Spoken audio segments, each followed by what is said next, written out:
Hi and welcome to another Conscious Nugget video with Maria.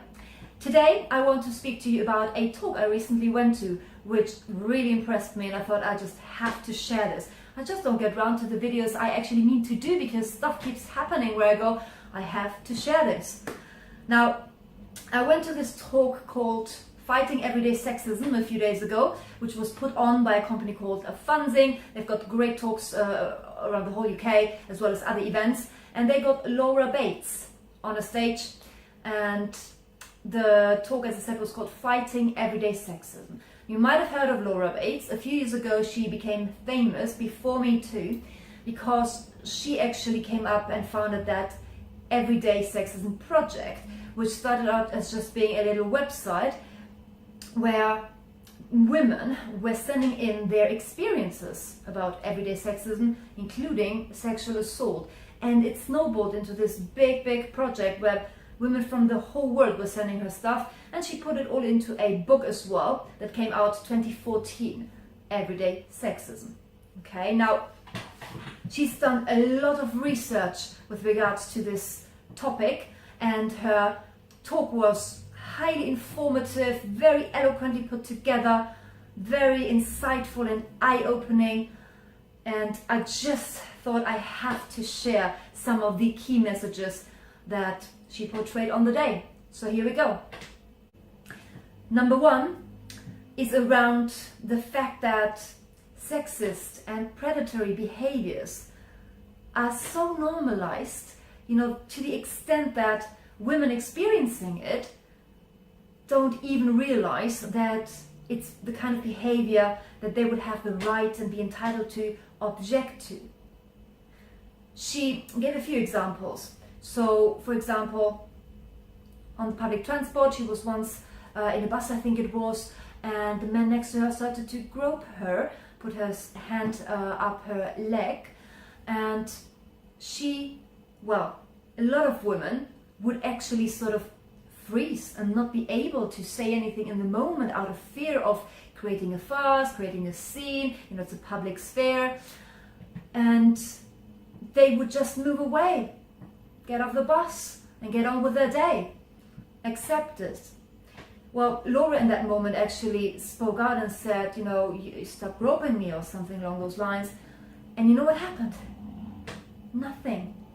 No one even turned around. In fact, people looked away, is what she described.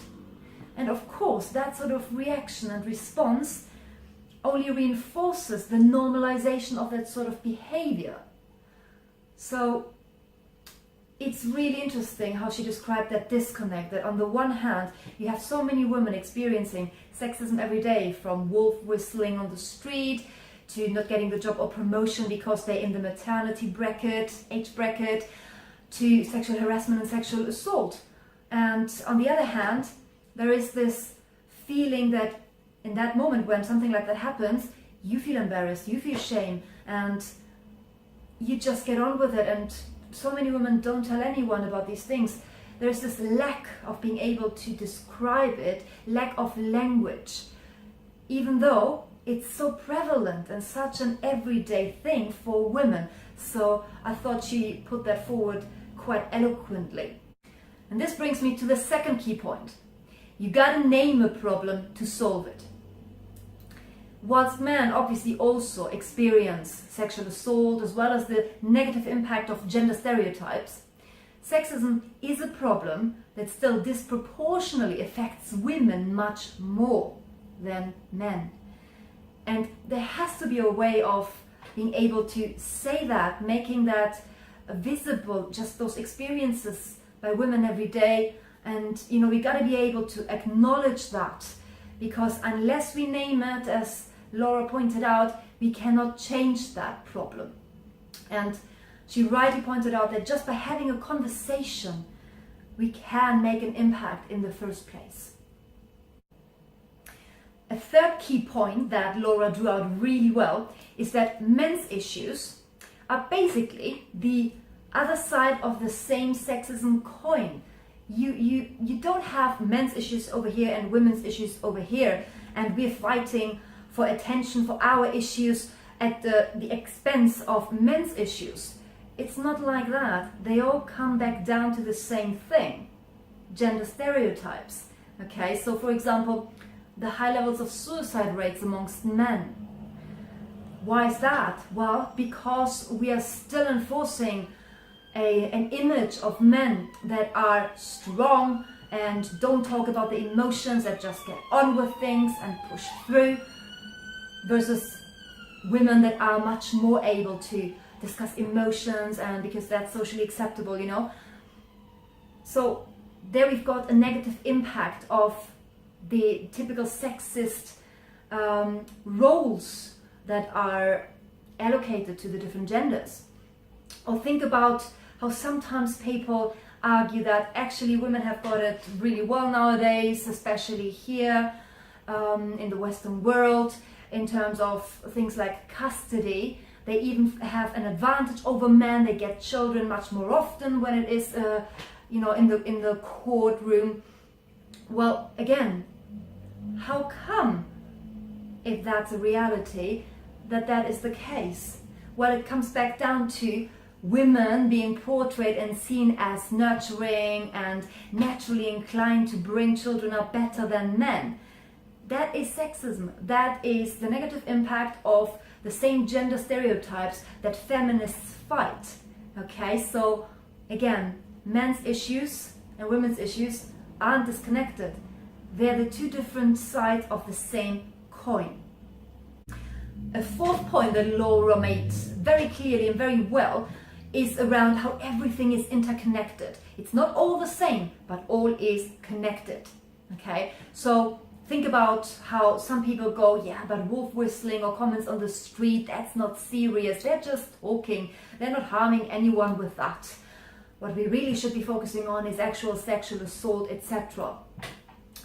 Now, it's not all the same, but we gotta acknowledge how it's all connected, how one thing gives way to another, and how there is something in common that underlies all of these behaviors, a common mindset around the objectification of women, because that is what leads men down the street to go and say, look at those tits on that rack. Something that Laura heard when she was walking down the street one day. And this same mindset is what creates a sense of entitlement to women's bodies, and is what creates or gets men to actually commit sexual harassment and assault. And you cannot fight one thing without addressing the other and the root cause that connects and leads to both. Number 5 was how this discourse is often centered around victims and perpetrators, but really we need to get everyone else involved into the conversation as well, bystanders, both in real life as well as online, in terms of the conversation, because this is when real change starts to happen, when people that aren't victims or perpetrators as such at the core of the conversation step in and show support. And I thought that is a very valid and important point as well. Point number 6 is around how we can create awareness around the topic of sexism in children. Because as Laura rightly pointed out, it's going to be tough to really reach every single man in the whole wide world today, but we can make an effort to create future generations that are better informed and put forward different behaviors. And for that, it's important to catch it early on and go into schools and raise awareness with children. And she put forward a few good suggestions, I thought, in terms of how to go about it. Because it's not about bombarding them and just telling them about all the different levels of injustice that women experience in particular. But just, she said, just point things out every now and again, have a conversation with them. So for example, if you look at a children's book with them, isn't it interesting? Have you noticed how the chemist, the physicist, the fireman are all men in the book, no women? What do you think about that? How come? So this is one way, and it's about encouraging them to be critical thinkers for themselves rather than accepting the status quo and what they get fed. And another point was around there is no harm in teaching children that their body is their body and that they only get to decide who touches it. This can be very easily taught with hugs. We don't even have to go to talk about sex or sexual assault with children, but just for them to understand that they have a right to, that they own their body and no one else gets a say in terms of where they're being touched, and also understanding that they need to respect that with others. And the key message number 7 is around the sense of threat that a lot of men seem to experience right now. This was discussed on the day as well, and the question was raised, how can we get men involved into this conversation when they have that sense of threat? And she pointed out 2 things. Number 1, it's about just starting, for all of us, starting to have these conversations in our friend circles and point these things out. And if we get some resistance along the lines of, yeah, but not every man, don't look at me, or anything like that, it's about maybe just throwing back, well, what makes you respond in that way? Why are you so concerned about men the moment that millions of women speak their truth and tell you about their experience, their lived experience? How come, just take a moment to think about, how come that instantly people, men and women, are concerned about men and their fate in the face of all these testimonials that women give? Just get them to interrogate their own response. And another thing is, throw back the fear, place the fear and blame where it belongs. Because that sense of threat, whilst especially men claim that it is created by women making accusations and taking things too far, really the root of the threat is to be located with men and their behavior. So when you encounter that form of resistance, just throw back at them that they, rather than siding with men who create the problem in the first man, because of course, no, it's not all men, but we have to put the blame where it belongs. It's not women speaking up that are to be blamed. It's men that create the problem. So turn to the other men in your life and face them and challenge them about their sexist comments and behaviors and even sexual misconduct. The point number 8 is around something you might have heard before, intersectionality. We cannot fight sexism effectively unless we acknowledge that there are other forms of discrimination going on at the same time. And one statistic that really stuck with me, one number, was that online bullying that politicians get a lot, right? Well, all the online bullying that all female politicians get, out of all of that, here in the UK, 52% are received by Diane Abbott. So there is something else going on here as well, not just sexism, purely discrimination, purely based on gender. And we gotta take into account all of these different forms of discrimination, like homophobia, transphobia, ageism, racism, etc., if we are to really fight this reality for every woman in the world. Now the last point is around fixing this problem of sexism ain't a woman's job. And this is also the reason why women who don't support the movement, which by the way are actually much less than the media portrayals suggest, are not to be seen as the villain in this play. It takes away from where the focus really needs to be, namely with men.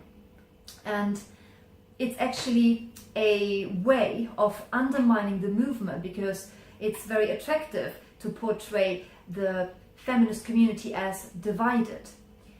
And Laura, however, said, very eloquently explained why women who oppose the movement, there's no reason that they should be judged more harshly than men who create the problem in the first place. She also explained a few reasons of how come that some women oppose the movement and deny this reality of everyday sexism for women.